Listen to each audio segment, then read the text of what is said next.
E como a gente havia anunciado hoje, né, marcando exatamente essa estreia de mais uma temporada do nosso Cidade em Ação aqui na 96, a gente está recebendo o professor Ricardo Carneiro, né? Para você que nos acompanha, acompanhou exatamente aquele momento emocionante da sua despedida da Escola Adriano Nobre, enfim, marcando ali, né, os seus 42 anos de atuação, de dedicação ao ensino, à educação aqui no nosso município. E hoje a gente fez esse convite exatamente para abordarmos aqui uma outra perspectiva, que é exatamente a história do professor e as histórias, né, ao longo dessas mais de 4 décadas dedicadas ao ensino, à educação aqui no município de Itapajé, e compartilhar com os nossos ouvintes, obviamente, toda essa experiência, esses momentos vividos ao longo de todos esses anos. Professor, boa tarde, seja bem-vindo mais uma vez aqui à nossa emissora. Boa tarde, Clésio, boa tarde aos seus ouvintes. É uma grande satisfação estar aqui mais uma vez. Agradeço o carinho da rádio seu, que sempre está dando um jeito de deixar os educadores de Itapajé em evidência, está sempre discutindo temas importantes para a comunidade, para a sociedade. Estava ouvindo ali o seu programa, discutindo lá com o presidente da Associação da Baixa Grande, pensando assim, puxa vida, como é relevante um programa desse. E você realmente está de parabéns, porque você está sempre com causas importantes e de grande interesse para a população, causas que fazem a diferença na vida das pessoas. Muito bem. Professor, o professor em si, a gente sabe que tem uma jornada bem difícil, né? Tem muitos obstáculos ao longo exatamente da trajetória. A gente acompanha os noticiários, quando se quer um aumento, por mínimo que seja uma luta, é uma dificuldade muito grande, enquanto que para outros setores, né, se consegue isso com mais facilidade. A questão de se ter escolas, unidades de ensino com estrutura, né, mínima, adequada, exatamente para facilitar o trabalho do professor, isso também não é fácil. E eu queria, para a gente iniciar essa conversa, exatamente que o senhor contasse como é que foi esse seu início, né, como professor, o que o levou para esse caminho, por esse caminho. Eu acho que a profissão... Porque se hoje, só lhe cortando, se hoje não é fácil, eu imagino que antigamente era mais complicado ainda. Muito mais complicado. E, assim, eu sou de uma época que a gente vivia a maioria dos professores eram leigos, né? Então, eu comecei dando aula como professor leigo ainda e comecei o meu processo de formação pedagógica já sendo professor, né? Assim, o meu encanto pela profissão vem desde criança. Eu morava na localidade da Tubiba. Quando o cara ali falou na Tubiba, as minhas emoções afloraram, porque é um local que eu gosto demais, quero muito bem. E eu vim tomar uma vacina no colégio da Baixa Grande, que ainda era um colégio pequeno, que tinha na frente do que é hoje. E lá eu vi uma professora, a Maria Osana, dando umas aulas, e enquanto eu tomava a vacina. E aquilo me encantou desde criança, né? E aquela coisa ficou na minha cabeça, e eu botei na cabeça que eu seria professor.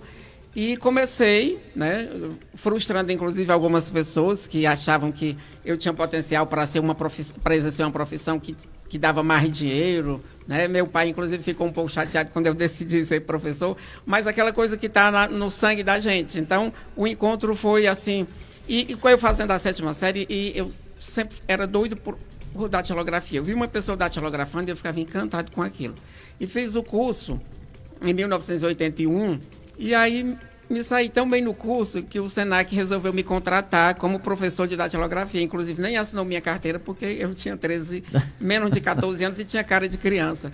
E aí eu acabei dando aulas informalmente, e pouco tempo depois eu fui fazer o ensino médio no antigo científico, que hoje é um colégio de ensino fundamental 1, mas na época era um colégio de ensino médio, né, fundado pela professora Zelândia. E lá ela me contratou como professor, e eu comecei já a dar aulas mesmo no ensino regular, e a partir daí, no ano seguinte, ingressei na universidade para a minha formação pedagógica, e a coisa começou de lá para cá. Mas numa época em que você era professor leigo, né? Você se formava em exercício, porque, para você ter uma ideia, a escassez de professores era tão grande, de professores habilitados, que a lei permitia que os professores, se morassem em qualquer cidade que não tivesse uma universidade a 100 quilômetros de distância, qualquer pessoa poderia dar aula. só era obrigado a ser formado se tivesse uma universidade no raio de 100 quilômetros. Então, a maioria dos professores eram leigos. A prova disso é que a maioria dos meus professores do ensino fundamental e do médio, eu já professor da universidade, acabei sendo professor deles aqui em Itapajé. Muito bem. Eles se formando, né? Foi, inclusive, uma das coisas que muito me marcou foi o fato de ter tido a oportunidade de ser professor dos meus professores. Era tão estranho quanto bom. E como é que foi esse processo? Você falou aí, de certa forma, resistência do seu pai. Como é que foi esse processo de convencimento? Fazer com que ele enxergasse ou entendesse que, de fato, era a profissão ideal para você? Na realidade, Clésio, a gente é de uma família muito humilde, né? Então, assim, normalmente nas famílias, quando alguém consegue um trabalho, as pessoas se preocupam mais com o que vai ganhar do que com o que vai fazer, né? E o papai, às vezes, ele dizia assim, meu filho, vocação não enche barriga. E eu dizia assim, papai, mas o senhor já pensou? A gente passar, na época, 25 anos, hoje muito mais do que isso, mas 25 anos trabalhando e a gente fazendo uma profissão exercendo uma profissão que não dá prazer, eu acho que não faz muito sentido. Eu prefiro ganhar um pouquinho menos e fazer uma profissão que me dê prazer, que eu sinta gosto de sair todo dia de casa, vá trabalhar feliz. E ele ficou um pouco insatisfeito, outras pessoas também acharam que aquilo era muito pouco para mim, mas eu estava, de verdade, quando eu estava na sala de aula, eu estava no meu habitat natural, né? Estava feliz fazendo aquelas coisas que me davam prazer. Você se sente hoje, né, fazendo uma análise de toda essa trajetória plenamente realizada, professor? Totalmente. Eu acho que se fosse para começar, eu começaria tudo de novo, porque é uma atividade que quem gosta, gosta muito. E quem não gosta, que está na profissão, acho que é um verdadeiro suplício. Você está trabalhando numa coisa que você não quer, principalmente lidando com gente que não é uma tarefa muito fácil, porque em cada cabeça tem uma sentença. Mas aquelas pessoas que estão na profissão de verdade, eu acho que pensam muito parecido com isso. Permaneceriam, começariam tudo de novo. Porque quem gosta, está na sala de aula, se sente assim no palco, se sente realizado pra caramba, com um prazer muito grande de saber que você pode transformar vidas. Nessa coisa de você saber que você pode, que o seu trabalho é um trabalho que você pode fazer da vida do outro algo melhor do que já é, algo que te dá muito prazer. 12 horas e mais 15 minutos, agora já são 12h15, a gente está conversando com o professor Ricardo Carneiro aqui no nosso Cidade em Ação. Professor, falando de inspiração, né, quem seriam aí as suas... O senhor fala com muito carinho, seus olhos chegam a brilho quando você fala da professora Zelândia, acredito que ela tenha sido uma das, mas que outras pessoas foram importantes nesse processo exatamente de lhe inspirar, de continuar lhe motivando, reenergizando exatamente para seguir essa caminhada? No ensino fundamental, eu cito basicamente duas pessoas. O professor Francisco José Borges, que inclusive tem o nome do SEJA aqui de Itapajé, é o professor. Ele foi um professor que, para mim, foi um amigo. Em determinados momentos, ele foi um pai para mim. E depois também a professora Joaninha, irmã da professora Mazé, foi minha professora lá no ginásio. E, assim, é uma referência muito positiva. Os olhos dela ainda brilham quando ela me vê, e os meus também. Foi uma pessoa de quem eu fui aluno e que depois tive o prazer de ser professor. Mas a gente se ama, eu tenho certeza disso. E isso é muito bacana. E no ensino médio, sem sombra de dúvida, apesar de ter tido ótimos professores, mas eu acho que, se for para citar um professor de toda a minha vida, assim, a grande referência é, sem sombra de dúvida, a professora Zelândia, porque nós vivemos momentos assim muito bons, de desafios na profissão, de dificuldades, e ela foi uma mãe, não só para mim, mas para toda a geração que estudou no científico, na época que era um colégio de ensino médio. Para você ter uma ideia, foi ela que fundou o científico para dar oportunidade aos estudantes, filhos das famílias carentes, que na época só tinha aqui ensino médio no ginásio, né? Basicamente com o curso normal, que é o curso pedagógico e o curso de contabilidade, mas era particular, e as pessoas que não tinham dinheiro ficavam sem estudar. E a professora Zelândia, vendo isso, resolveu fundar um colégio, por sinal muito bom, numa época que os outros colégios, a média era 5, lá no científico a média era 7, ela fazia um esforço assim, gigantesco para trazer a maioria do quadro de professores das escolas particulares de Fortaleza, só professor muito bom. E a partir de então, sem contar que era uma mãe, chamava todo mundo, o que ela podia fazer por você, ela fazia, com o maior carinho. Qualquer coisa que você chegasse para ela com um problema, ela tinha uma solução, ela abria caminhos, ela mostrava, sabe assim, aquela coisa que transcende da profissão e chega na esfera pessoal. Cuidava de tudo e de todos com muito carinho. E ela foi, de verdade, para mim, uma grande inspiração. No jeito bem-humorado de dar aula, assim, você na aula dela, você ria pra caramba, porque você aprendia brincando, porque além de ser uma excelente professora, tinha um domínio de conteúdo assim impressionante e uma humildade de fazer inveja. Assim, você dizer, como é que uma pessoa dessa é tão grande, tão culta, tão... E depois a gente descobre que exatamente porque é tão grande, é que é tão humilde, tão gente boa. Quando a gente se aprofunda um pouquinho mais no conhecimento, a gente diz, essa humildade, ela é fruto do nível de conhecimento que essa pessoa adquiriu ao longo dos anos. E de verdade, Clésio, ela foi assim, uma mãe, não só para mim, mas para toda uma geração aqui em Tapajé, porque foi quando os filhos... as pessoas, filhas das famílias menos abastadas, começaram a ingressar na universidade. E hoje nós temos muitos profissionais bons, que outrora seria impossível se não fosse ela na sociedade, graças aos esforços dela ao longo dessa trajetória aqui em Tapajé. O legado da professora Zelândia é algo assim muito grandioso, né, professor, aqui em Tapajé? Ela tinha um trabalho social assim, muito importante, ela cuidava... Pra você ter uma ideia, no momento que ela sofreu o AVC, que faleceu, ela estava exatamente indo acudir um amigo que estava doente. Um vizinho que estava doente, ela ia levando um remédio para ele e saindo de casa, ela teve o AVC, caiu e bateu a cabeça numa pedra. Mas ela morreu cuidando dos outros, que essa era a principal, né? Acho que é o principal objetivo de vida. Cuidava das mães solteiras, cuidava das prostitutas, numa época que uma mulher... De vergonha, jamais faria uma coisa dessa, ela assumia aquela coisa e cuidava das prostitutas, e ensinava as mulheres a se cuidarem para não pegar doenças, e era um cuidado assim grande com as classes menos favorecidas da sociedade. De verdade, ela tem um trabalho social muito grande. A sociedade de Tapajé deve muito a ela na esfera social, na esfera educacional, porque foi um grande ser humano daqueles que só nasce na vida. Impossível, 2. 12 horas e mais 19 minutos. Professor, falando assim de dificuldades, quais foram assim as principais dificuldades enfrentadas, principalmente lá no início da jornada? Primeiro, o fato de você ainda ser leigo e relacionado à profissão, você aprendia fazendo, que é uma coisa que acaba sendo boa, porque você aprende na prática muita coisa. Quando você chega na universidade, você já vai confrontando a teoria com a prática, desse jeito a gente aprende. É um momento que a gente diz que ocorre a praxis pedagógica, no momento que a teoria e a prática, elas se confrontam. Mas assim também, financeiramente falando, a vida era muito difícil, ainda hoje mas já foi muito pior, mas assim, numa época que a gente nem o transporte universitário a gente tinha, né? Eu já fui do segundo ano. Quando os estudantes aqui começaram a ir para Sobral, em 1984, eu já comecei no segundo ano.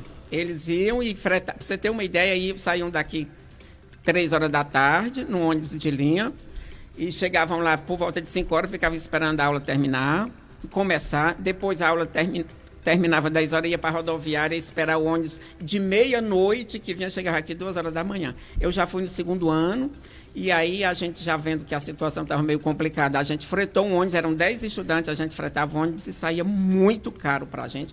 O que eu ganhava na profissão não dava nem para pagar o ônibus, porque era o frete de um ônibus dividido para 10 pessoas era muito complicado. E isso foi muito, muito difícil. Aí começou a aumentar o número de estudantes, a coisa foi ficando melhor, até que uma vez, de tanta gente insistir, a gente batalhou tanto, até que em 1988 a gente conseguiu um ônibus da prefeitura para ir, e aí a coisa melhorou um pouquinho. Mas a coisa no início foi muito complicada, não só para mim, mas para todo mundo que resolveu se qualificar em Sobral, né? Para quem não tivesse realmente um foco ali, uma determinação, desistia. Muita gente desistia, porque começa que você passar 4 ou 5 anos viajando toda noite para fazer um curso, já é uma coisa complicada.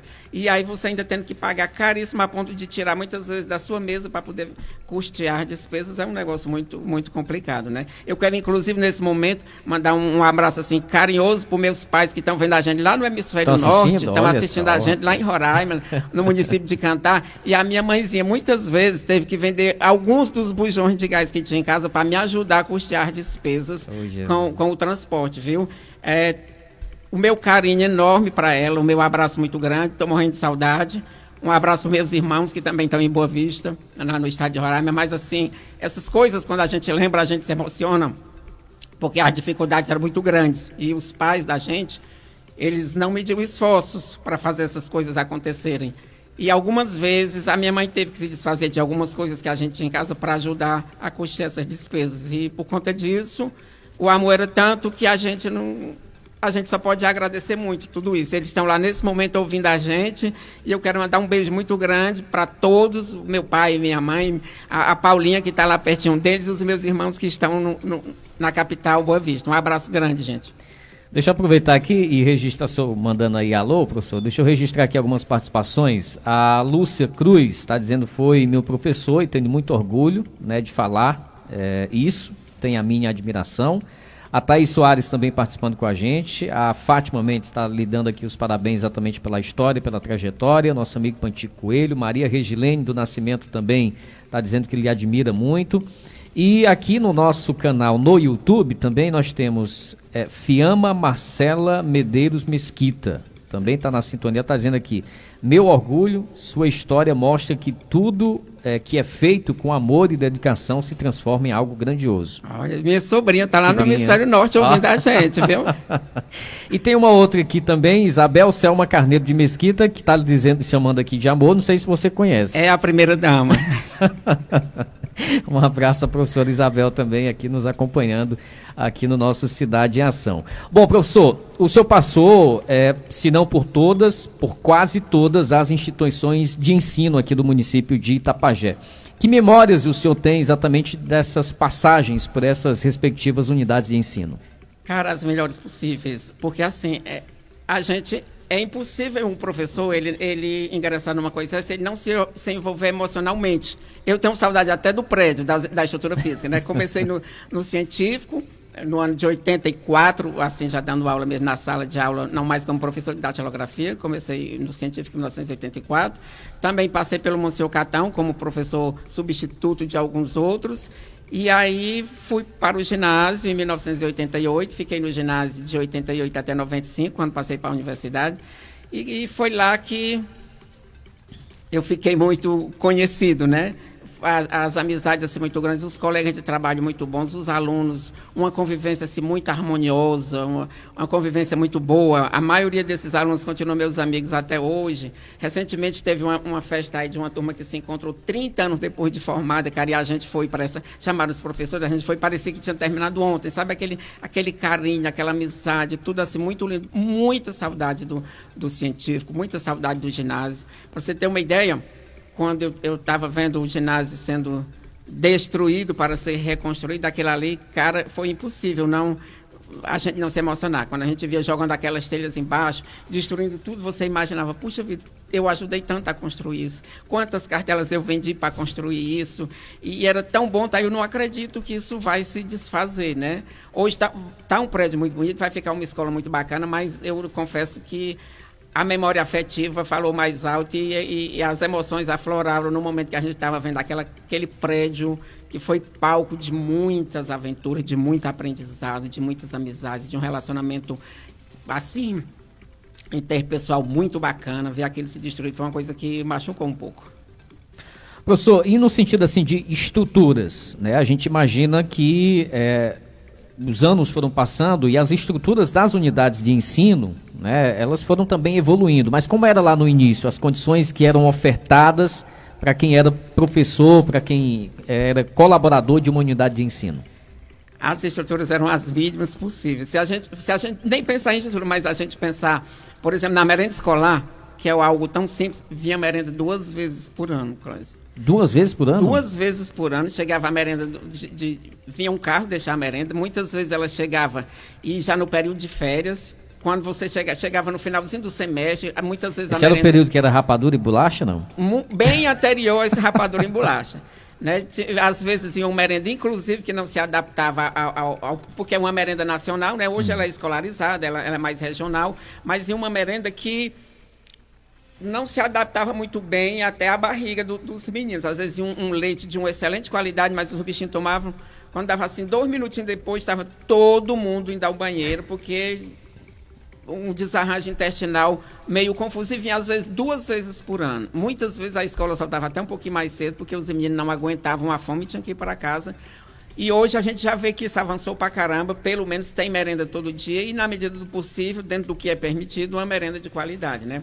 Eu lembro de uma época que o Monsenhor Catão era 5 salas de aula, né? Hoje é um colégio grande, de grande porte, mas inclusive quando eu estudei lá tinha 5 salinhas de aula, uma coisinha muito pequena, que eu vi aquilo tudo crescendo. Quando vi aquilo crescer, me enchia de satisfação por ver. E o científico também, ele começou lá onde hoje está o científico, mas à noite ele era científico e durante o dia ele era Estefânia Matos. E aí a gente se mudou. O prédio, na realidade, era da prefeitura. E aí funcionava o Estado de manhã e de tarde com a Escola Estefânia Matos e à noite era o Centro Interescolar. Depois a gente se mudou lá para onde hoje é a Dona Duquesa, ali na rua 2 de Fevereiro. Em 1983 a gente se mudou para lá, num prédio que era adaptado, que tinha estrutura, era um hospital, tinha estrutura de tudo, menos de escola. Mas o querer fazer era tão grande que 2 ou 3 enfermarias viraram uma sala de aula. E aí, hoje a gente tem, por exemplo, o científico voltando para o lugar de origem dele, um colégio está reconstruído, um colégio muito bonito, que você vê e dá gosto de entrar, né? Verdade. Hoje as coisas melhoraram pra caramba. Em termos de estrutura física, houve um avanço assim, muito significativo do começo da profissão para cá. As escolas hoje estão com cara de verdade de escola. Ok. E no sentido da profissão em si, professor? O que evoluiu e como é que foi exatamente acompanhar essa evolução, essa questão salarial, essa questão exatamente da carga horária, enfim, como é que se deu essa evolução, como é que você acompanhou tudo isso?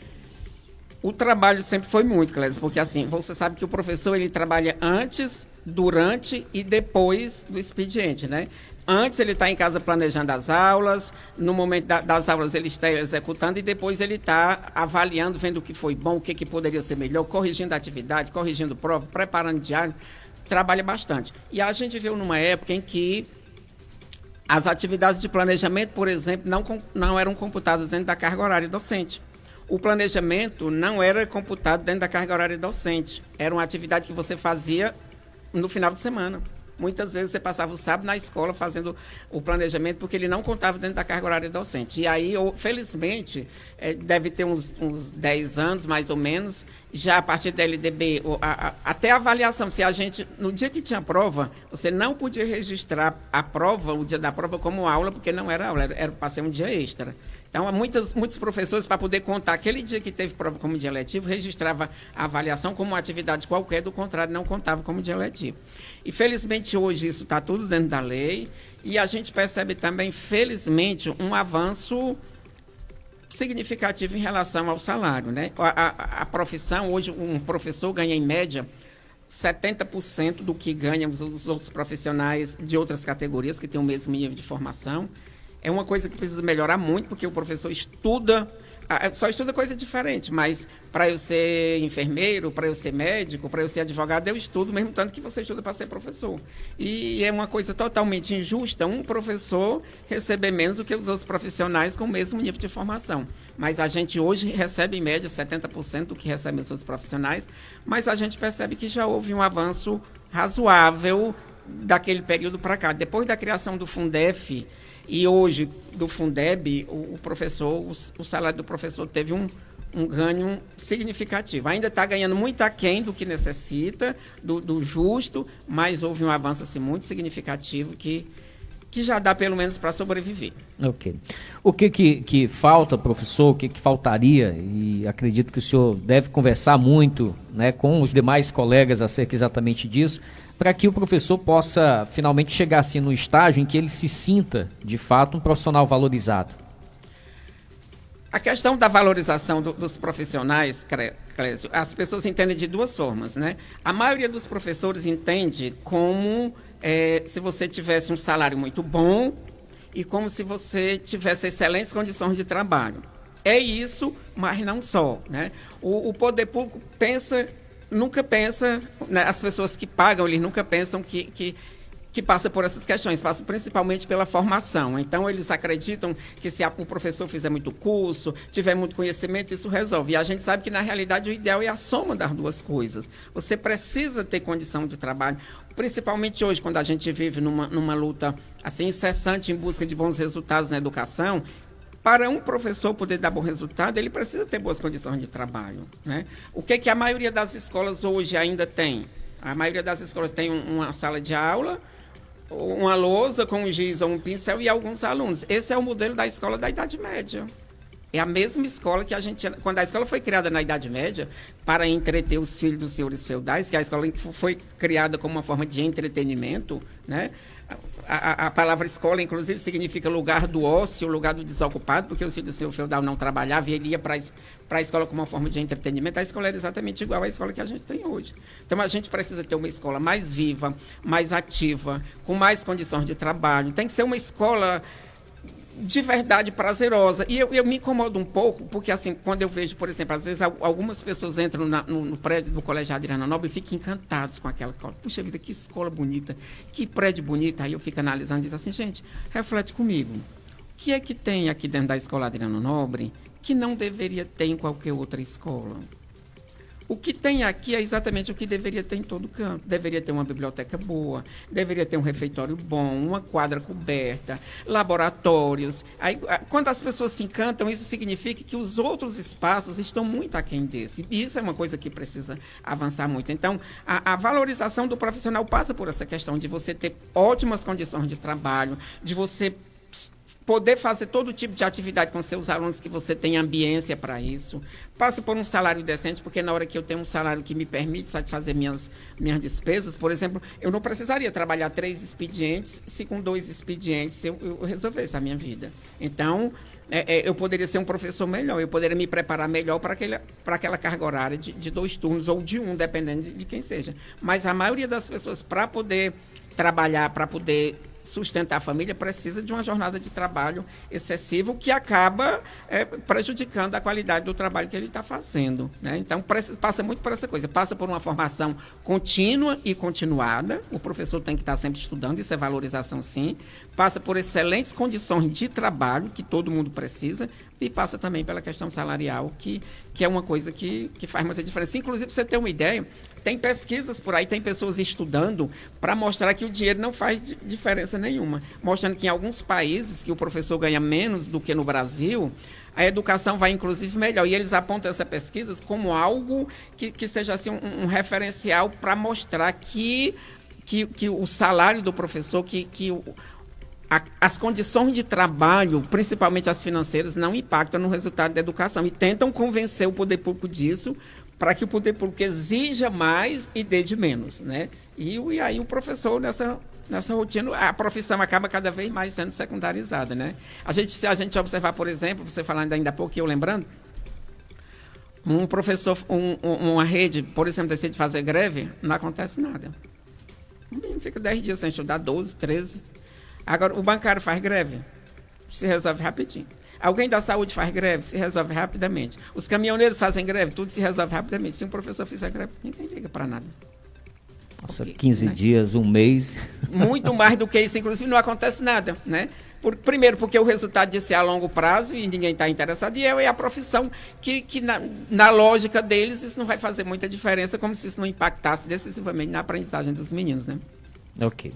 12h36, 12h36. Professor, é correto dizer que o ensino mudou, fazendo um comparativo com relação exatamente a décadas atrás? É correto sim, porque hoje a gente trabalha numa perspectiva de que o aluno é o protagonista da sua aprendizagem, né? Nós, inclusive, eu estudei numa época em que a gente era educado para ficar calado.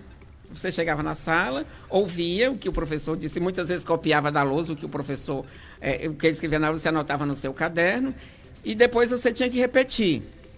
Hoje, isso aí é o que o Paulo Freire chama de educação bancária, né? Você chega, escuta, ouve aquela carrada de coisas e depois repete.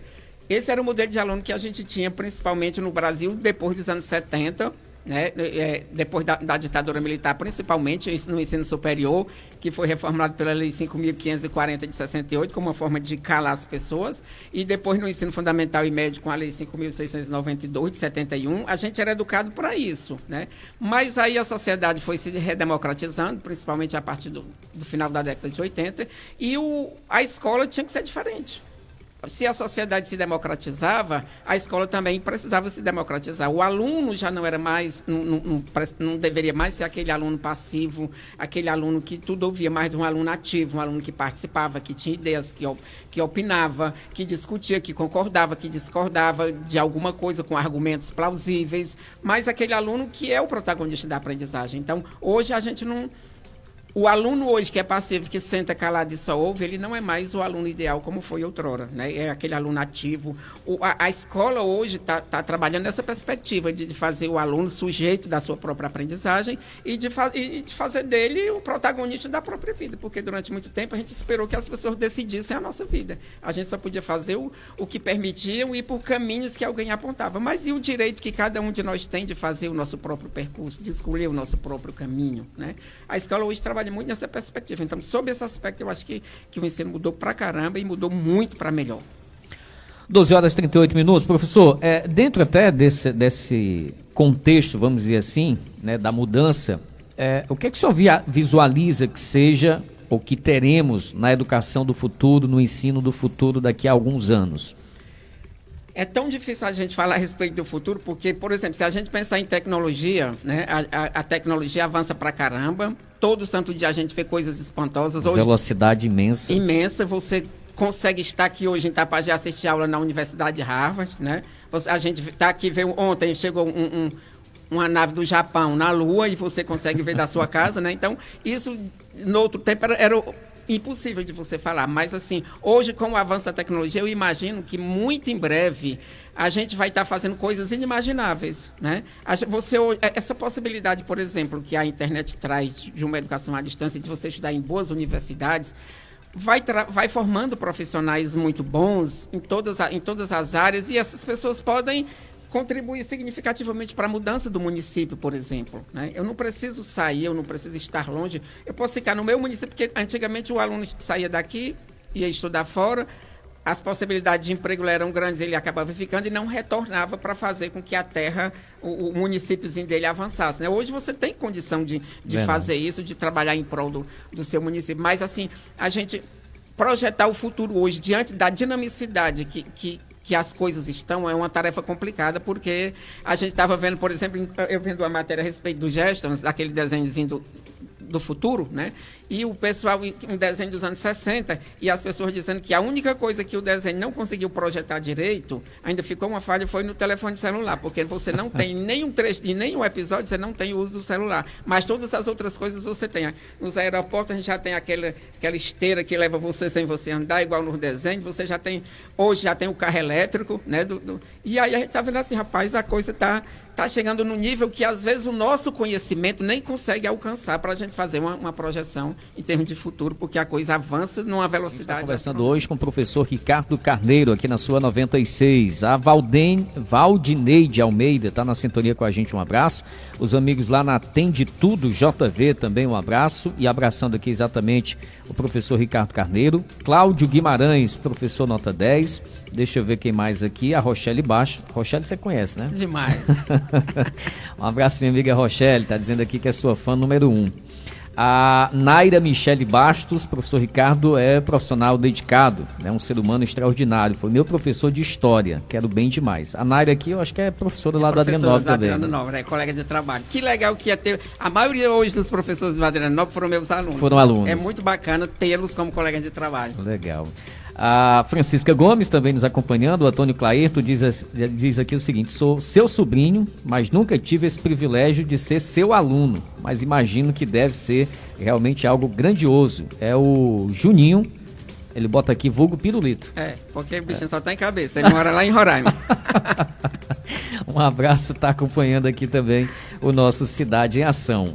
Deixa eu ver quem mais aqui. A Lidiane, é lá do São Domingos, Aguaí, acompanhando aqui a 96. Ela diz: professor Ricardo Carneiro foi meu professor, é um grande homem e o admiro muito, né? O São Domingos Aguaí fica lá bem vizinho ao meu Guaribuçu, lá no Aguaí. Rapaz, eu acho que os amigos estão assistindo, viu, cara? Um abraço. Professor, falando exatamente de história, desse contato com os alunos, que memórias mais fortes você tem nesse relacionamento com os alunos?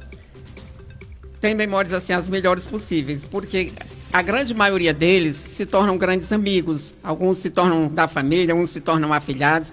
Mas assim, Afilhados, você tem o número exato de quantos você tem? 281 e tem mais 5 para a próxima crise. 5 encaminhados. É. Mas assim, tem histórias assim muito interessantes, umas emocionantes, algumas agradáveis, umas tristes. E uma que me marcou muito foi de um menino que foi meu aluno no ginásio. O nome dele é Jorge Júnior e o apelido dele é Pílula. Todo mundo chamava de Pílula, não sei porquê. E assim, nós nos tornamos amigos assim, muito cedo. Acho que na terceira semana de aula nós já nos tornamos amigos. E ele ia muito na minha casa. Lembro demais, cada vez que ele chegava, que era na época do inverno, a gente ia fazer milho torrado, por incrível que pareça, ele gostava demais. E a gente se tornou muito amigo. E já fazendo o segundo ano do ensino médio, ele foi para Fortaleza para fazer o terceiro ano lá e ele pegou leucemia. E ele tinha noção dessa coisa da leucemia. E aí a gente acompanhou assim, com muita angústia, a gente acompanhou a trajetória dele. E, para nossa felicidade, teve um momento que ele ficou praticamente curado. Ele veio para Itapajé de novo e a gente ficou muito feliz, torceu muito, muito por isso. E aí ele foi homenageado na turma, que era uma pessoa querida não só por mim, mas por todos. Era um excelente aluno, um grande amigo. Era o mascote da turma, sabe? Aquele aluno excelente, fazia questão de estudar para dar alegria para os professores. E era um aluno excelente, um excelente colega, atleta, gostava demais de esporte, era amigo de todo mundo. E aí a turma resolveu homenageá-lo, o nome da turma que ele fez o ensino, começou o ensino médio, foi a turma dele. E aí, já no finalzinho do ano, a turma, acho que foi dia 17 a colação de grau, dia 18 ele foi lá para casa, passou o dia com o pai dele, e já tardinha, 18 de dezembro, ele sentiu febre. E aí o pai ficou muito desapontado, aí disse, poxa vida, Ricardo, ele está com febre. O médico disse que ele não pode ter febre. Aí saiu lá de casa, já levou para o hospital. E quando foi no Natal, ele quis vir para casa, a doença tinha voltado assim com força total. Para a nossa tristeza, a gente ficava numa angústia tão grande, e eu mobilizava os alunos. Era bem na época que tinha criado o celular, e a gente mobilizava os alunos. Gente, vamos fazer o seguinte, toda hora que ele ficou na UTI, toda hora vai ficar um ligando para lá. Quando um deles ligar, o outro liga, que é para ele não se sentir só. E aí a gente fazia eu mobilizava tudo quanto era de aluno, que era para ficar toda hora... Fazia uma escala. Era, todo mundo para ficar falando com ele, para ele não se sentir só. Aí ele veio passar dezembro em casa, o Natal em casa, mas os pais já um pouco desanimados, porque a doença tinha voltado com muita força. E aí, quando foi no ano novo, ele quis de novo vir, e perguntaram para os pais perguntaram para os médicos qual era a dieta, e os médicos disseram, deixa ele comer o que ele quiser. E aí isso já foi um indício para nós de que o final não seria o final que a gente gostaria, né? E a gente se entristeceu muito, passou esse tempo juntos. E aí, quando foi no comecinho de janeiro, a situação piorou até que chegou o dia de... E ele já no finalzinho da vida, a visita, ele estava na UTI, todo mundo tinha que ir por volta de 5 horas, né? E aí, já no finalzinho, a tristeza dele já era tão grande que ele não suportava mais ver os pais, por ver o sofrimento dos pais. E aí ele mandou pedir para eu ir. E eu ia quase todo dia, eu ia para o hospital para passar 15 minutos com ele, porque a visita só podia durar 15 minutos. E acho que a coisa assim, que me marcou muito fortemente foi no nosso último encontro. Nós dois tínhamos certeza de que aquele encontro seria o último, né? Ele estava muito mal e, por consequência, eu também. A gente não conseguiu olhar no olho do outro, que eu gosto de falar olhando no olho, né? E ele também. E a gente não conseguiu nesse dia olhar um no olho do outro. A gente conversou banalidades, a gente conversava algumas coisas, e quando estava pertinho de terminar a visita, ele disse, professor, a professora no ano passado pediu para a gente, ela estava trabalhando na redação, estava pedindo para a gente trabalhar uma descrição. Pediu para a gente descrever um professor. E eu descrevi o senhor. E eu queria que, quando o senhor chegasse em casa, pedisse essa redação à mamãe para o senhor guardar, porque ela sabe onde é que está essa redação. Cara, aí foi a certeza que eu tive de que ele sabia que aquele era o nosso último encontro. E eu depois fui na casa da mãe dele, pedi essa redação, guardo hoje essa redação plastificada assim com muito carinho, mas foi uma coisa assim que foi muito complicado de a gente viver. Mas, assim, ele me queria por perto e eu queria muito estar perto, torcendo por ele. E ele, um desejo muito grande de viver, um carinho muito grande. Foi uma experiência, sem dúvida, que eu gostaria de não ter vivido, mas foi uma experiência assim, que marcou muito, muito, muito a profissão.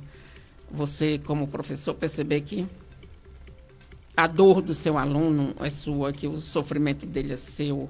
E legal a pessoa saber que você está com ele, porque quer você perto nessa hora. Isso é uma demonstração de amizade muito grande, né? E eu estive perto, inclusive, num livro que eu pretendo lançar muito em breve, eu conto essa história nos mínimos detalhes.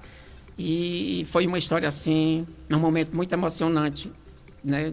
E buscar esse menino morto em Fortaleza enterrado foi uma coisa, assim, que mexeu muito com as emoções, mas foi uma história, assim, que eu gostaria de não ter vivido. Mas foi uma história que marcou muito, talvez a mais marcante de toda a trajetória dos 42 anos. Muito forte, né? Muito forte. Professor, tem aqui uma participação. O Ismael Andrade, ele diz: amo demais esse C. E ele coloca aqui assinado pão de R$1. E aí eu aproveito aqui a deixa do Ismael, exatamente para entrar no próximo ponto, que é exatamente, você batizava ou rebatizava muitos alunos dando exatamente apelidos, né? Na realidade não era eu, alguém dizia e eu achava interessante, aí chamava. E aí então pronto, ficava. Aí tem muitos alunos que hoje eles falam comigo, aí eles assinam, por exemplo, tem um que assinam, demônio da pitombeira. Demônio do barateiro, sabe? Essas coisas assim. Alguém diz, eu acho interessante. Um ou outro eu coloquei.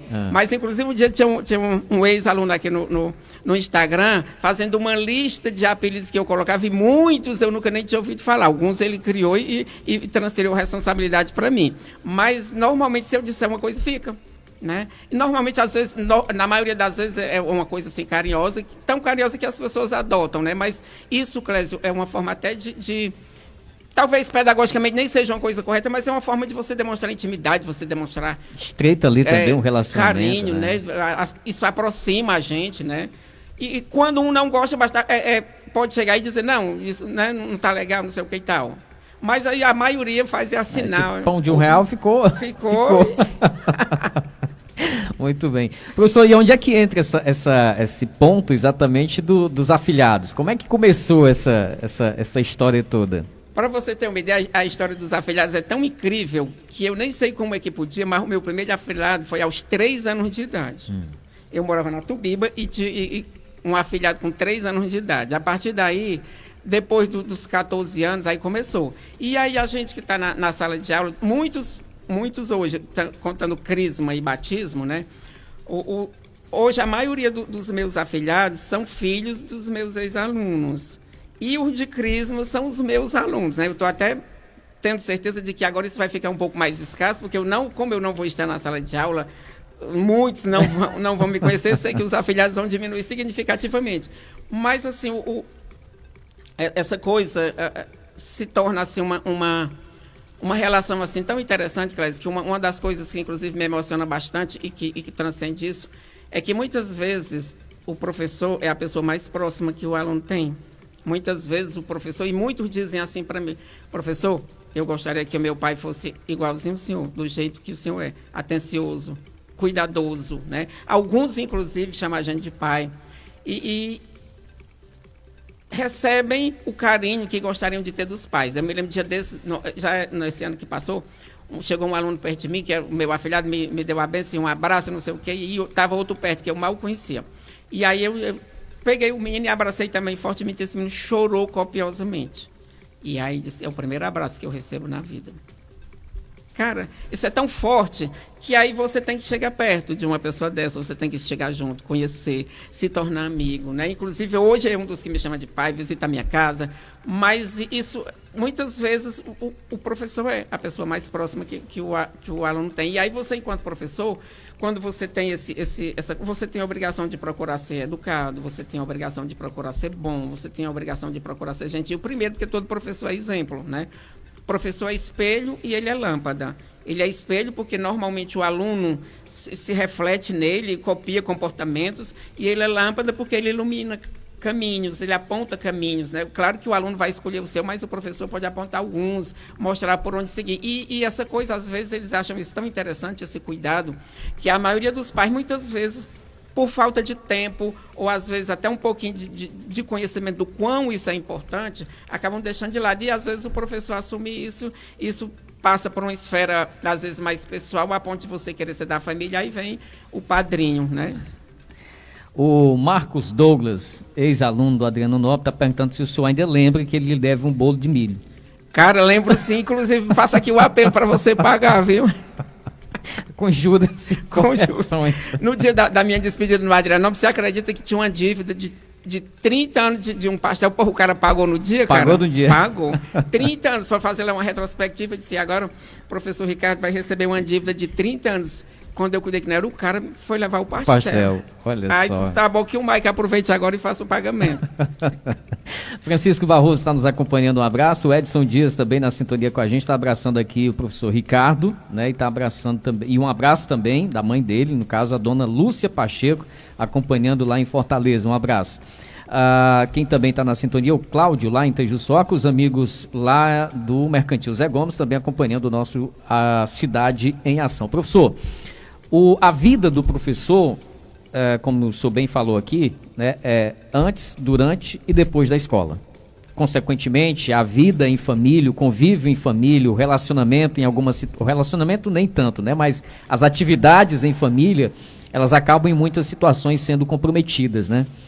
Exatamente por conta disso. Eu queria que o senhor falasse exatamente da importância da família na vida do professor, no sentido exatamente de conseguir compreender essa atividade que lhe consome tanto tempo e às vezes exatamente compromete esse dia a dia em casa. E eu lhe garanto que compromete até o relacionamento também. A minha vida hoje de professor ficou muito melhor depois que a minha esposa também foi ser professora. Porque hoje ela sabe como é o cotidiano de um professor, né? Então ela sabe que sente na pele. Sente na pele. A gente não pode estar tão perto. Mas essa coisa é tão forte, Clésia, porque quando meu filho era criança, a gente conversando, ele disse assim, meu filho, o que você quer ser quando crescer? Pai, eu ainda não sei, mas eu já sei que eu não quero ser professor, porque professor nunca para em casa. Então isso é um indício de que está faltando alguma coisa, né?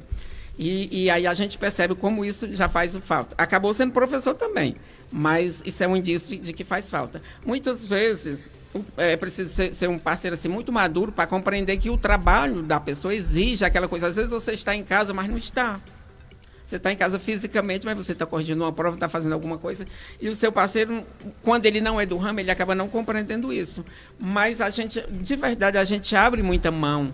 A gente abre mão demais desses momentos que a gente poderia estar se divertindo no final de semana, poderia estar junto assistindo a um filme, assistindo a uma série, compartilhando emoções, passeando um pouco. Você acaba não tendo possibilidade de fazer isso, isso acaba ficando de verdade um pouco comprometido. E a gente sente isso, né?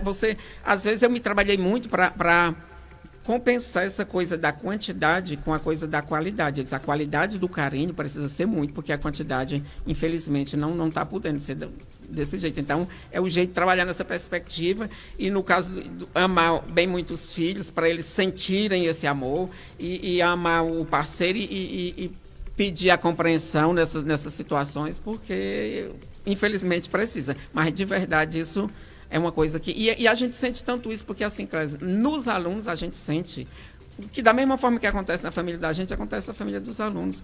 Muitos alunos sentem muito essa falta desse acompanhamento do pai, da mãe, precisa estar mais perto, precisa de amizade, precisa de parceria, de cumplicidade, saber um da vida do outro, como é que você está, o que está vivendo, o que está pegando, como é que está na escola, como é que está com os amigos, como é que está a sua vida pessoal. Isso é muito interessante para o processo de formação da pessoa e do filho da gente, principalmente, né? Às vezes eu costumo dizer que o filho do professor é cuidado por qualquer pessoa, menos pelo próprio pai, né? Porque a gente cuida dos filhos dos outros e alguém cuida da gente. Porque a gente nem sempre tem a possibilidade de ter esse cuidado que deveria ter.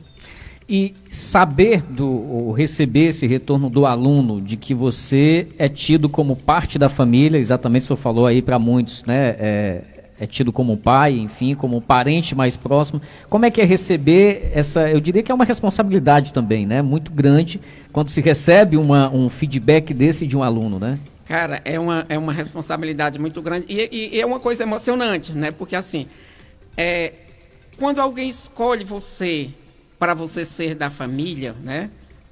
É interessante, porque assim, a gente nasce filho de alguém ou a gente é pai de alguém que a gente não escolheu. Claro que a gente ama demais, tal, mas eu não escolhi ser filho do meu pai, eu não escolhi ser pai do meu filho. Mas quando alguém chega e diz, eu gostaria que você fosse o meu pai, eu gostaria que você fosse da minha família.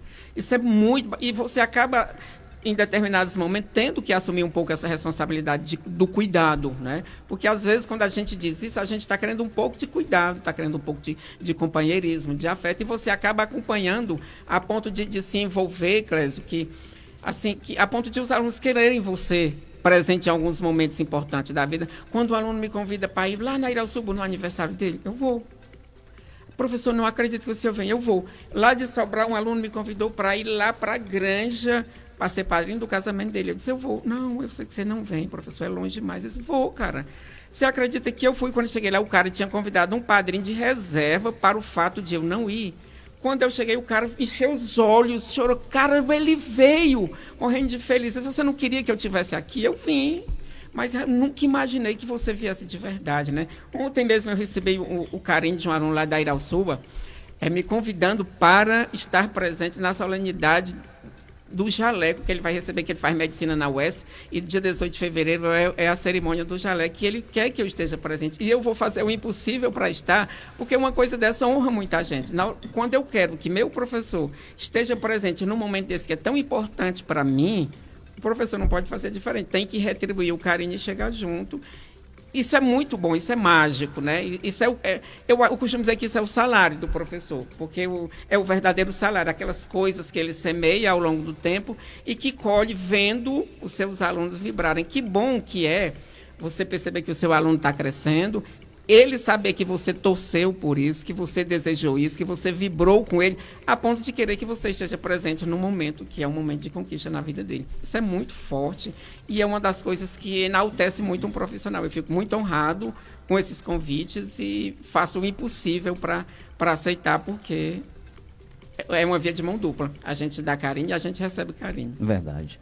Bom, professor, 1h mais 4 na ocasião daquele momento realizado na Escola Adriano Nobre, a gente teve a oportunidade de conversar com diversos alunos da nova geração, da atualidade, né, seus, mas a gente foi em busca aqui de um depoimento de uma ex-aluna que representa exatamente esse público lá de alguns anos atrás. Eu queria que o senhor acompanhasse aqui exatamente nesse nosso momento aqui no Cidade em Ação. Vamos conferir. Meu nome é Marlice Pinheiro Araújo, eu moro na rua Antônio Carlos Braga, antiga rua do Pajebá. Então, agora eu tenho que falar do professor Ricardo, né? Que eu fui aluna dele, terminando o meu curso no 89, e eu fazia pedagogia, né? Ele foi meu professor, até estagiei, né? Ele pediu os estágios, ele era meu professor, acho que era ciência, peraí, deixa eu bem lembrar. Do menino era história, né? Nós era outras coisas lá que entrava no estágio, na parte de estágio que era para professor, né? Pedagogia. Aí eu estudava à noite, os meninos estudavam à tarde com ele, né? 2 filhos meus, aluno dele, só não a Adriana. Mas assim, a gente ganhou uma amizade muito grande com ele, porque era caminho da gente, né? Assim, a gente sempre ia pela Rua do Piau ali, e sempre a gente passava pela casa do professor Ricardo. E lá a gente era como se estivesse em casa. Como ele vinha para mim, né? O professor Ricardo não fazia falta na minha casa. Ele é assim, um amigão. Aí o meu filho era assim, eles trocavam muita ideia, porque o meu filho mais velho ele é muito sabido em matemática, né?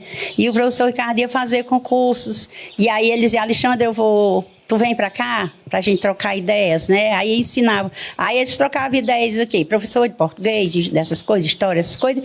E o meu filho, né, mais na matemática. Aí o professor Ricardo passa nos concursos, né? E o meu filho continuou sendo muito amigo dele. Nós somos muito amigos dele.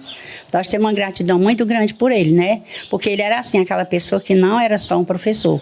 Ele era um amigo com quem você pode contar, até hoje, né? E com quem você pode desabafar seus problemas. Ele era uma pessoa da família, era como fosse uma família. Ele é uma família.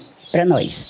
Eu desejo que ele continue sendo a mesma pessoa que ele é, né, desde que eu conheci, e dizer para ele que eu desejo muitas felicidades para ele, para toda a família, e dizer para ele que nós continuamos amando do mesmo jeito. Ele mora no nosso coração. Ele é uma pessoa maravilhosa com quem nós podemos contar. É o amigo mesmo, de sempre, né? E todas as vezes que o meu filho vem aqui em Tapajé, ele está na casa do professor Ricardo. Porque a gente se gosta muito. Inclusive, a Selma foi minha colega de classe.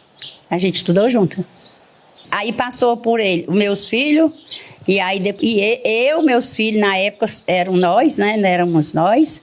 E depois foi 2 netas minhas. A mais velha e hoje a outra já está fazendo faculdade. Já tem uma formada e a outra está para se formar.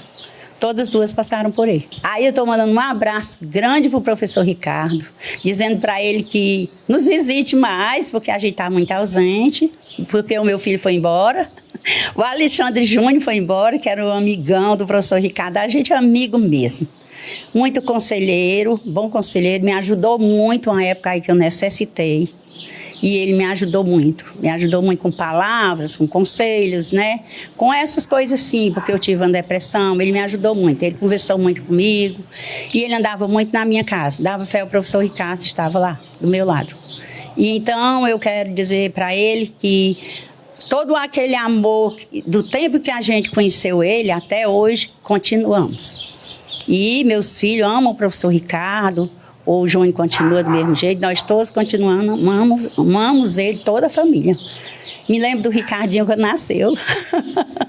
Eu dava muito na casa do professor Ricardo. E então, eu desejo muita felicidade para ele, muitos anos de vida, e dizer que ele continue sendo essa pessoa maravilhosa que ele é, essa pessoa humana, essa pessoa que a gente pode contar, essa pessoa humilde, ele é uma pessoa humilde, ele é uma pessoa conselheiro. Então, professor Ricardo, meus parabéns por tudo que você fez por nós e por que você é hoje. Muitas pessoas formadas passaram pelas suas mãos, todos os seus alunos, muito amigos. Nunca vi um aluno se maldizer do professor Ricardo. Todos elogiam o professor Ricardo. Ele aqui para nós, é da família, é uma família. Ele nos completa. O senhor lembra dessa ex-aluna, professor? Demais, dona Marlis. Cara, fui professor dela, dos filhos e dos netos, né? Pessoa assim muito boa. Um abraço, dona Marlis. Muito obrigado pelas palavras. Sou apaixonado demais pelos filhos dela, são maravilhosos. O Alexandre aí que ela falou, meu amigão, ficou assim durante muito tempo, que ele em Fortaleza, que a gente dividia. Era metade do tempo da casa da mãe dele, metade do tempo lá em casa. E a gente se divertia junto, passeava. Ele, na época, com a namorada, hoje com outra esposa, mas na época com a namorada, a gente saía junto para passear, eu, a Selma, ele e a namorada, a gente estava sempre junto. Uma amizade assim muito sólida. Hoje ele está lá no Rio Grande do Sul, provavelmente está ouvindo a gente por lá, está trabalhando no Sul, mas é um cara assim, porque eu tenho um carinho muito grande.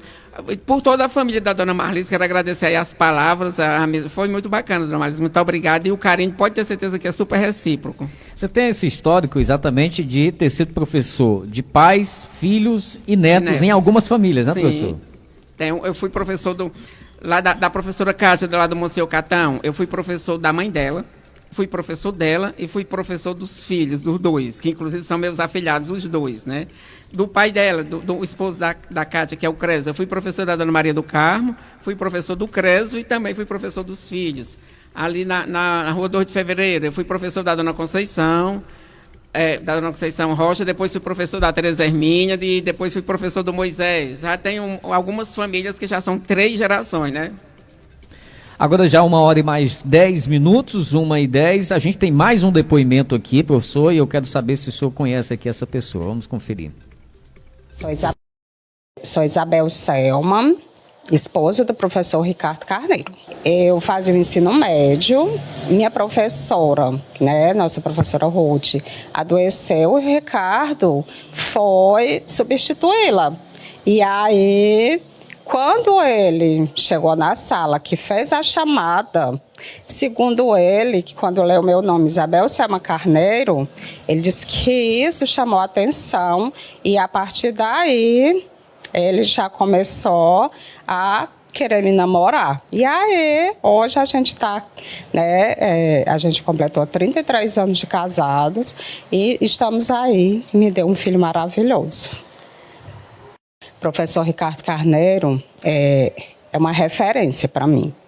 Ele é apoio, é aquela pessoa super confiável, não só por ser esposa, tá? Que antes da gente casar já é uma referência dele, ter cuidado de torcer, né, para as pessoas e para mim ele é uma referência e ele é aquele conselheiro, companheiro mesmo de todas as horas. Ele é muito caseiro e ele representa hoje meu porto seguro mesmo.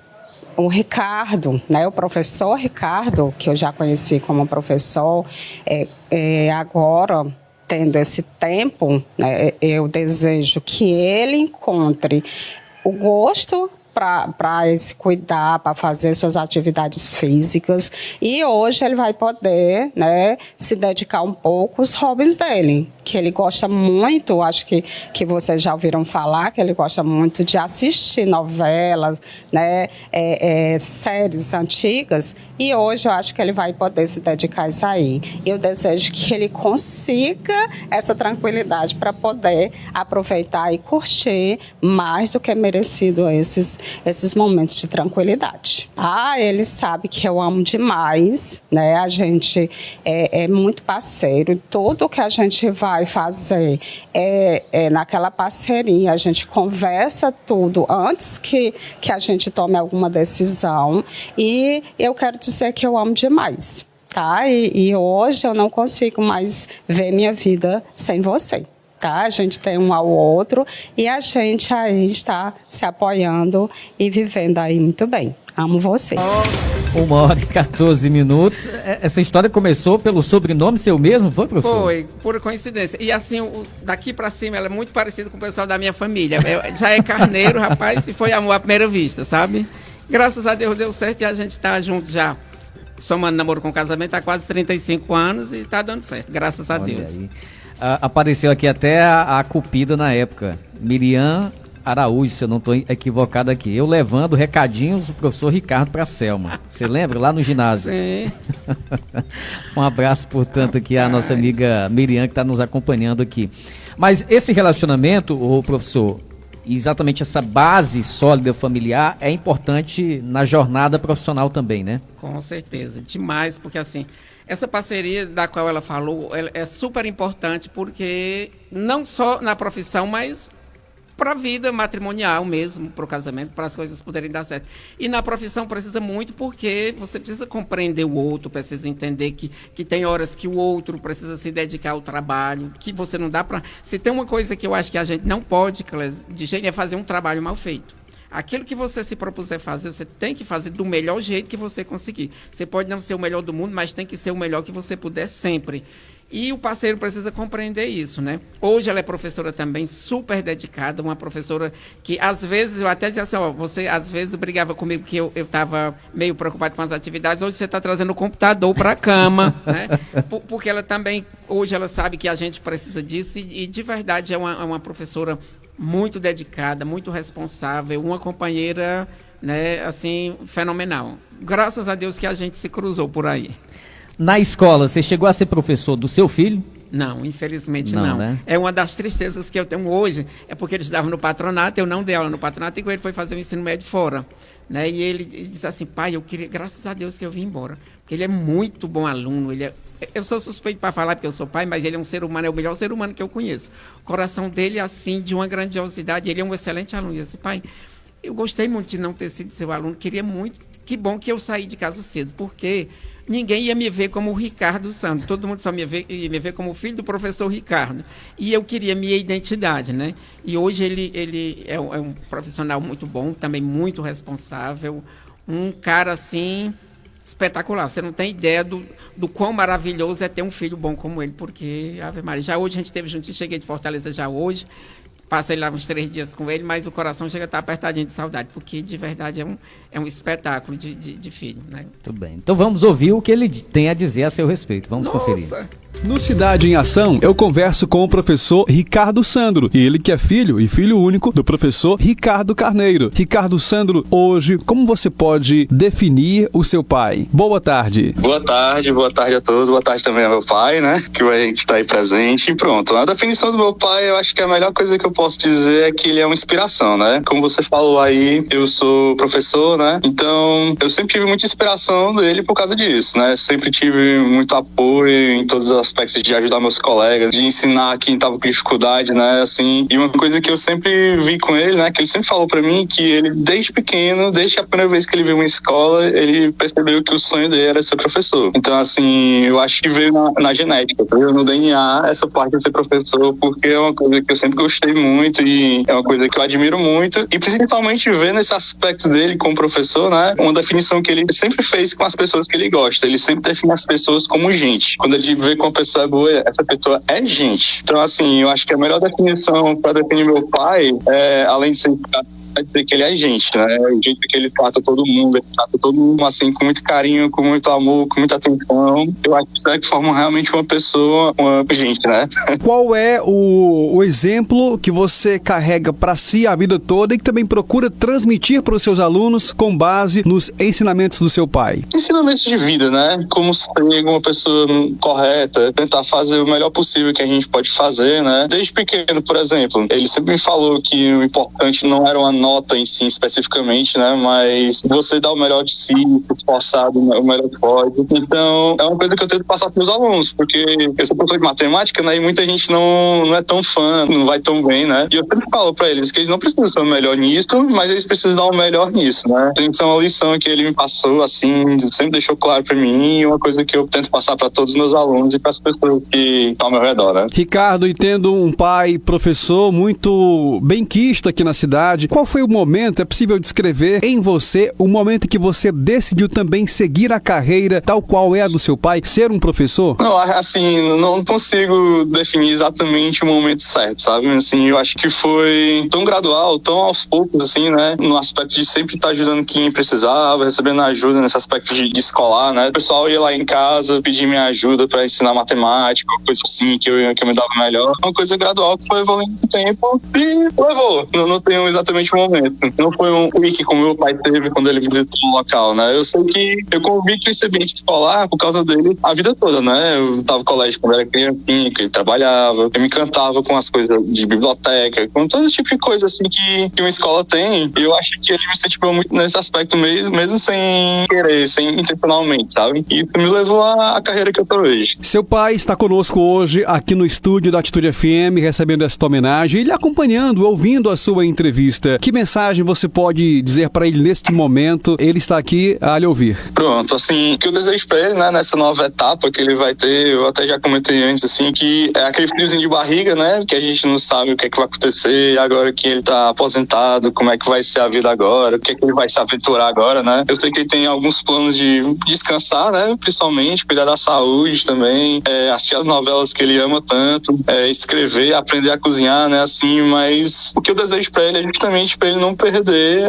essas coisas que ele gosta tanto, o contato, a amizade, o carinho que ele tem por todo mundo, assim, eu quero que ele construa e fortaleça os laços, que é uma coisa que eu sei que ele gosta muito, inclusive foi uma coisa que ele sentiu muito na pandemia, por falta disso, né, o contato humano, porque ele é uma pessoa muito humana, então eu desejo que ele mantenha isso, ele consiga manter na aposentadoria. Ricardo Sandro, quero te agradecer por participar conosco desta edição especial aqui do Cidade em Ação, da Atitude FM, e lhe deixo à vontade para as suas considerações finais, algo a mais queira acrescentar nesta sua participação em que presta essa homenagem ao seu pai. A mensagem que eu tenho para dizer, assim, é de todas as pessoas que amam ele, porque eu sei que ele é muito amado, acho que eu tento e espero conseguir ser a pessoa que mais ama, sabe? Ele é uma pessoa, um excelente pai, um pai que realmente não é sem medidas. Se vocês consideram ele um bom professor, é que vocês não têm noção de como ele é como um pai, né? Um pai realmente o melhor amigo possível. O melhor amigo que puxa a orelha quando precisa, que dá conselho, conselhos, e mais que tá sempre mais como amigo e como irmão do que como pai. Então, assim, fico muito feliz de eu ter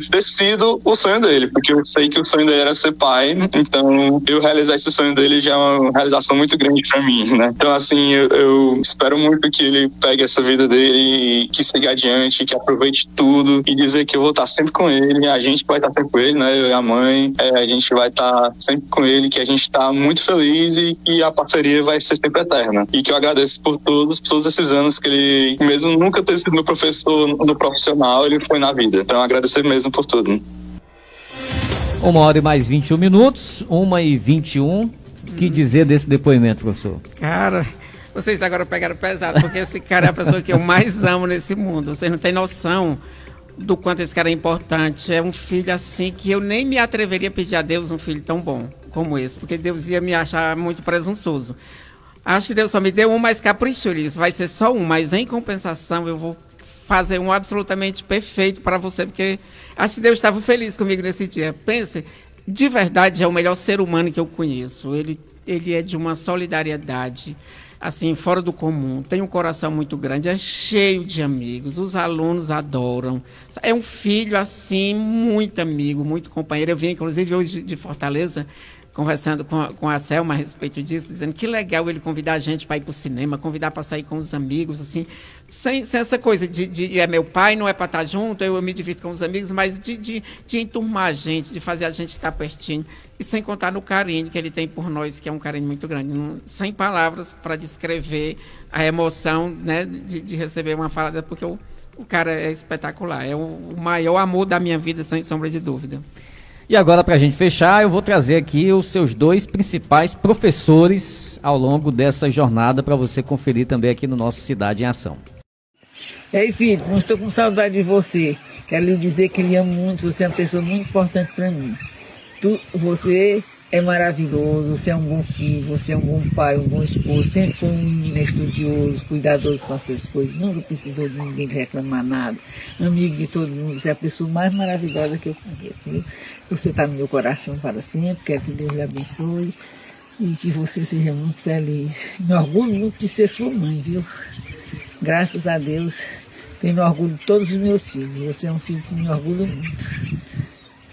Mas eu lhe dê a sua bênção, a sua proteção, lhe defenda o seu rumo, ilumine seus caminhos, sua vida para você ser sempre esta pessoa boa e maravilhosa que você foi e sempre será. Obrigado, Ricardo, pelo o gosto e o prazer que você tem dado a nós, o orgulho que você tem dado a nós. É muito mais importante ter os filhos maravilhosos como nós temos, todos 7, cada qual é o melhor. Você é uma pessoa muito importante na nossa vida, tem emocionado nós demais com tanto elogio que nós vemos o povo falando de você aí. Com certeza você fez boas amizades aí, porque o povo exagera, parece, é uma coisa demais. Você é um cara muito estudioso, muito bondoso. O que mais me orgulha é você ser um homem tão caridoso, tão bondoso com as pessoas. Não pode ver ninguém sofrer, que você está dando um jeito para ajudar. E Deus lhe abençoe. Acho que mais é por isso, porque você é um menino muito bom, delicado com a gente. Tem um prazer muito grande quando está mais a gente, se sente tão feliz.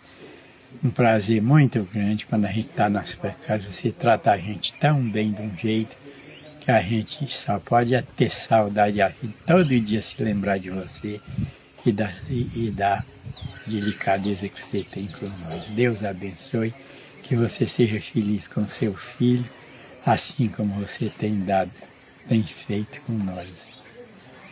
Ser bom para nós, Deus abençoe o seu filho, que seja bom para você, como você é bom para nós. Você vai se considerar o homem mais rico do mundo, que eu me considero muito rico, eu só não tenho bens. Mas filho bom eu tenho que dar para fazer inveja a qualquer pessoa. Graças a Deus. Deus te abençoe, te proteja a tu e a tua esposa e os teus trabalhos. Deus te abençoe com felicidade e dê muitos anos de vida para você usufruir essa sua aposentadoria Estou muito feliz com você, tenho fé em Deus que daqui para o fim do ano nós vamos se ver de novo para matar minha saudade. Jesus esteja com o teu coração todo tempo, toda hora. Segura na mão dele e vai em frente. Porque Jesus é o nosso Salvador.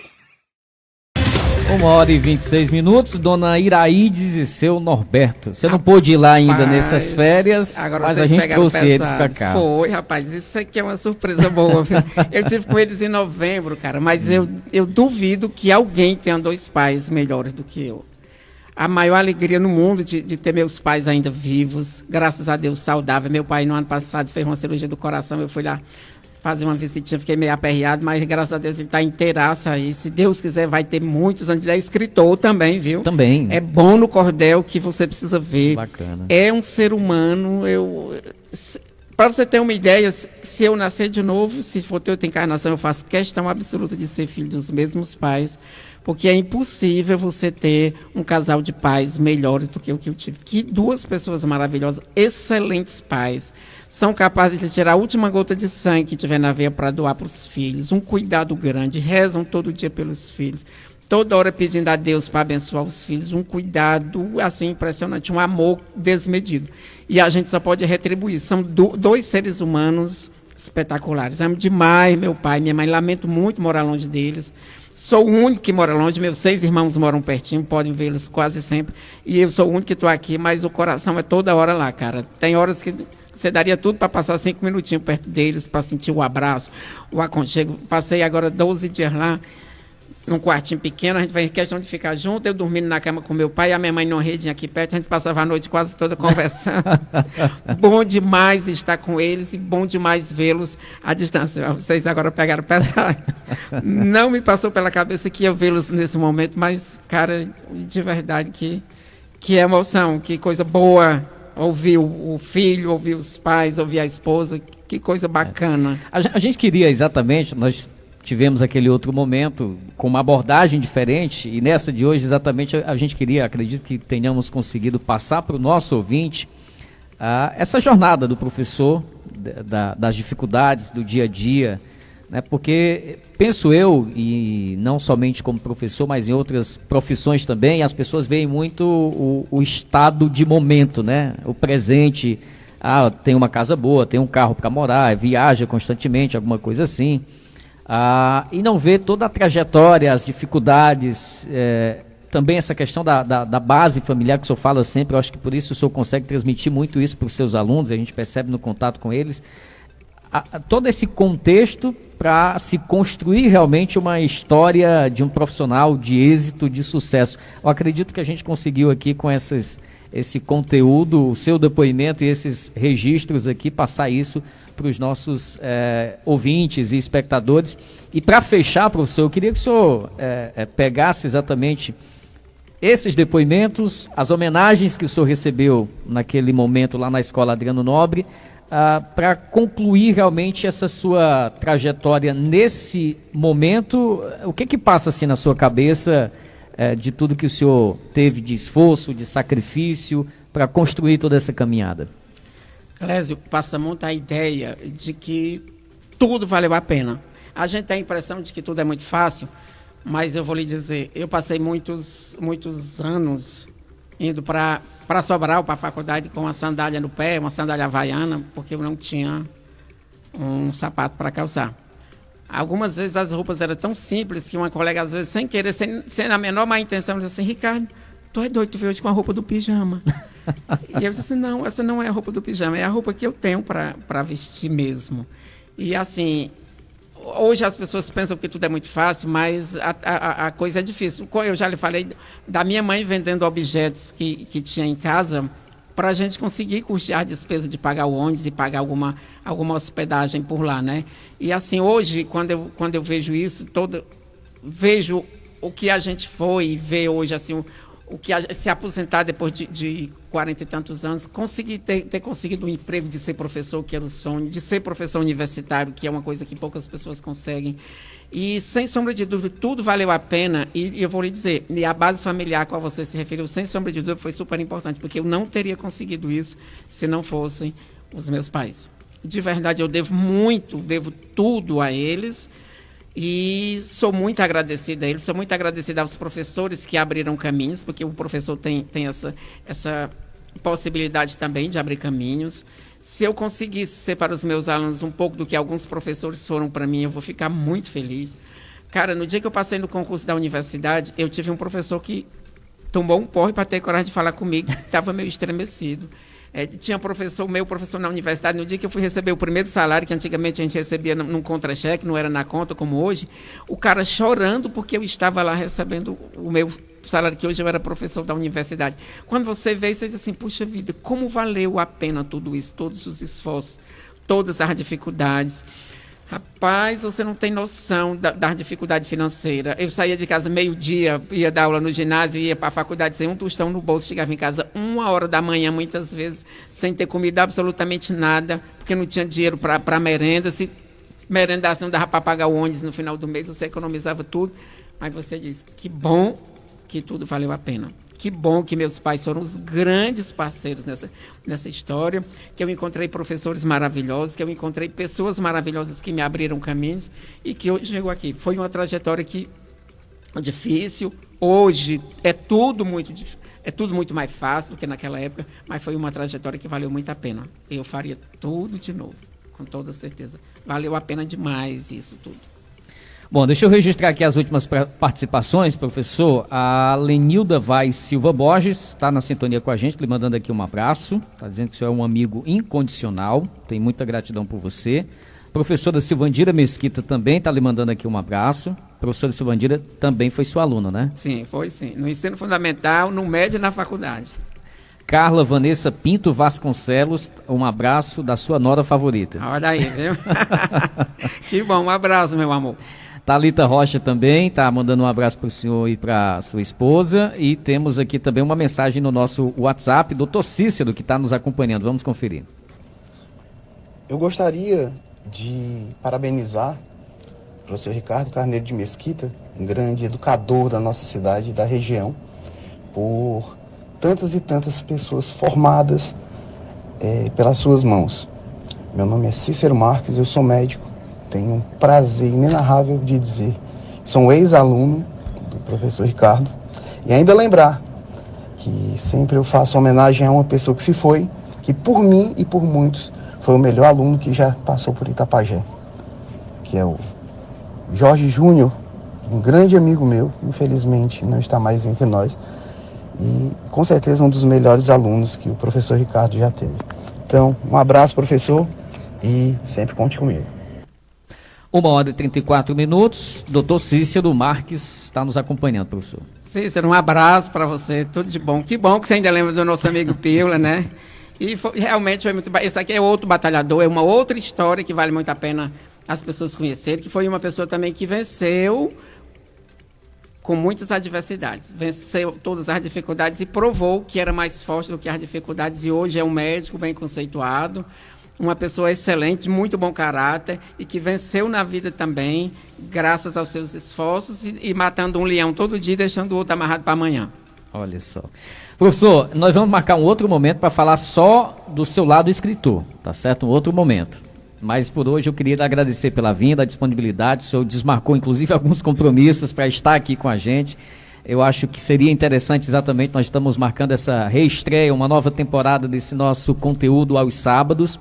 E para a gente é muito importante poder compartilhar com os nossos ouvintes uma história tão rica quanto a sua. Parabéns pela história, pela trajetória, né, por todo esse legado, essa contribuição dada à educação de Itapajé e à vida de tantas e tantas pessoas, né? Alguns depoimentos evidenciam muito isso, a importância da sua trajetória na vida dessas pessoas. Parabéns pelo trabalho, pelo legado. Muito obrigado. Sem sombra de dúvida, essas pessoas se permitiram, né? As pessoas que foram ajudadas se permitiram.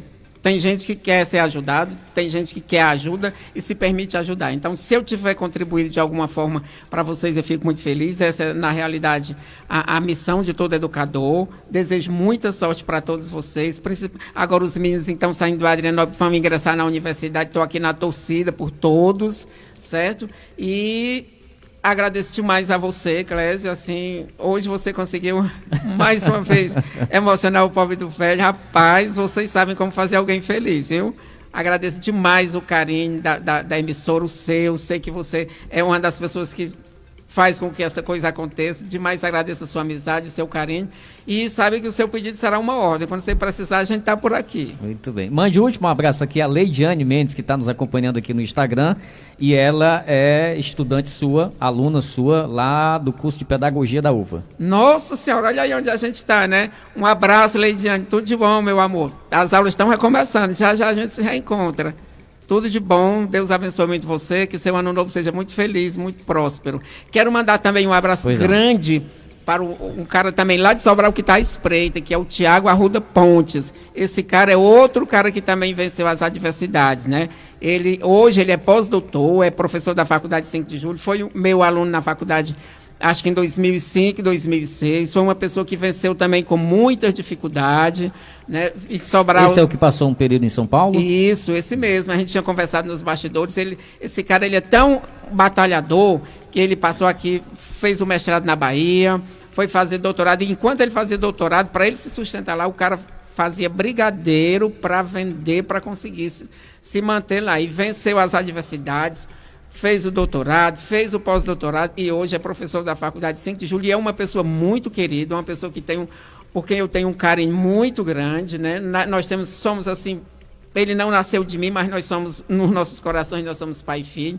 Desejo a maior sorte do mundo para ele. Tenho certeza que nessas alturas ele está ouvindo a gente. Tiagão, um abraço grande, cara, tudo de bom. Deus te abençoe e abençoe tua família. Que você tenha uma carreira muito promissora, muito feliz, porque você é um batalhador e merece muito, cara. Deus te abençoe muito. Muito bem, professor, um forte abraço. Agora o senhor vai ter tempo aí para curtir as novelas, né? Sua esposa e seu filho tocaram bem nesse assunto aí. E até a próxima aqui, participando com a gente aqui na Atitude FM. Se Deus quiser. Um abraço grande para você, para toda a sua equipe. Um abraço para os ouvintes, para os amigos que estavam aí à espreita ouvindo a gente. Tudo de bom. Que o ano novo, que já está vencendo o primeiro mês, mas agora que a escola vai começar, que tudo seja bênção na vida de todo mundo. Agora já 1h38, 1h38, a gente conversou, portanto, com o professor Ricardo Carneiro aqui no nosso Cidade em Ação e a gente vai encerrando a nossa primeira edição nessa nova temporada do Cidade em Ação aqui na sua 96. Na sequência, tá vindo aí Walter Mendes e o Só Saudade aqui na Atitude FM. Sábado que vem a gente tem um novo encontro a partir das 11 horas da manhã e no sábado a gente vai estar recebendo o nosso amigo Medeiros aqui do INSS. Ele também vai estar compartilhando um pouquinho aqui das suas histórias, né? Ele que tem uma atuação muito forte e uma identificação também, né, muito forte, não só em Itapajé, mas com a população também dos municípios aqui da nossa região. Forte abraço, bom final de semana.